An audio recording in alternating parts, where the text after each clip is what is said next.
Dalawang plangganang fried chicken na naman ho ang ating titimplahan mga kapinsan dahil naatasan nga po pala kami din sa 60th birthday ng kakambart ay alangan palampasin natin tong ating titimplahan ito. Talagang literal na outdoor cooking at nasa mahuganihan mga kapinsan. Kaya magaling pa inyong panoodin at tong hayaan at nang mapanood ninyo ang pagtitimpla namin na rin. Sige, pakay!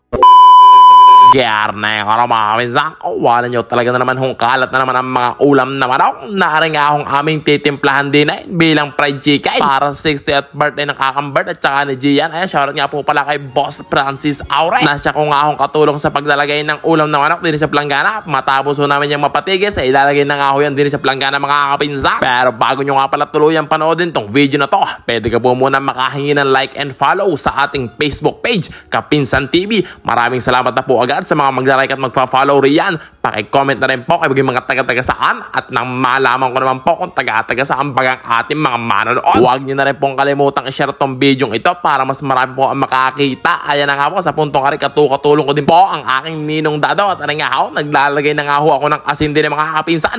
Pag garneho karami ang manok, talagang dalawang planggana ay dadamay-damihan nyo ang asin mga kapinsan at nang lumasa. Lalagyan nyo rin ho ng kaunting MSG. Bahala na kayo riyan, tansya-tansya na yung mga kapinsan. Lalagyan nyo rin ho ng magic sarap. Pasintabi po sa mga hindi po naglalagay ng garne. Alam kong unawa po ako ng iba riyan dahil naglalagay rin po sila ng mga gayong bitchin magic sarap. Tapos na nga mga kapisan, nilagyan na namin ng paminta. Meron din nga po pala din ng natirang garlic powder na siya rin nga po pala naming isasama na rin. Kaya pala mga kapisan, isa nga po yan sa nagpapasarap sa tinimplahang fried chicken. Kaya kung kayo ay mayroong gayan, ay di mas magaling kung kayo maglagay rin. At sa puntong aray nga po, ay lalagyan na namin ng ninong ng fried chicken ay crispy fry. Yan nga po pala mga kapinsan ay isasama natin sa pagmamarinate sa manok hong aray. Mas maganda ho mga kapinsan kung kayo may crispy fry na garlic yung flavor. Pwede ho yung gamitin. Mas malinamnam ang lasa. Tapos aray nga, meron pa rin kaming kakabulol sa dyan mag-voice over mga kapinsan. Tapos aray nga, yan, nilagyan na namin ng garlic flavor na crispy fry. Tapos bilang pampaasim nga po, nilagyan natin mga kapinsan din suka. Pero nasa sa inyo po kung kayo meron diyang kalamansi. Mas maganda rin ho ang kalamansi. Quality ang lasa. Anong kulaman po? Ano ka po ang inyong ginagamit? Suka o kalamansi? Paki-comment naman po diyan sa ibaba. Pagkatapos nga namin matimplahan ng mga reka-reka